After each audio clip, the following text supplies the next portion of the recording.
মমতা ব্যানার্জি বলতে পারেন বেকার ছেলে মেয়েদের যে তোমরা ঘুগনি বিক্রি করো, তাতে একটু ছোলা দিয়ে দেবে, একটু বাদাম দিয়ে দেবে, তাই তো? হ্যাঁ, কিন্তু কোনোদিন যারা ঘুগনি বিক্রি করে তাদের যন্ত্রণার কথা জানেন? বলেছেন? বলে চপ ভাজবে, অনেক কোটি কোটি টাকা হবে। আরে সবচেয়ে প্রথম তাহলে তো পার্থ শিক্ষামন্ত্রী না হয়ে তো চপের দোকান দিতে পারতো, তাহলে তো অনেক টাকার পাহাড় হয়ে যেত। মমতা ব্যানার্জি বলতে পারেন বেকার ছেলে মেয়েদের যে তোমরা ঘুগনি বিক্রি করো, তাতে একটু ছোলা দিয়ে দেবে, একটু বাদাম দিয়ে দেবে, তাই তো?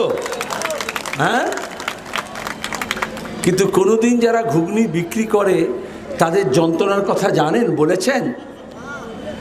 বলে চপ ভাজবে, অনেক কোটি কোটি টাকা হবে। আরে সবচেয়ে প্রথম তাহলে তো পার্থ শিক্ষামন্ত্রী না হয়ে তো চপের দোকান দিতে পারতো, তাহলে তো অনেক টাকার পাহাড় হয়ে যেত।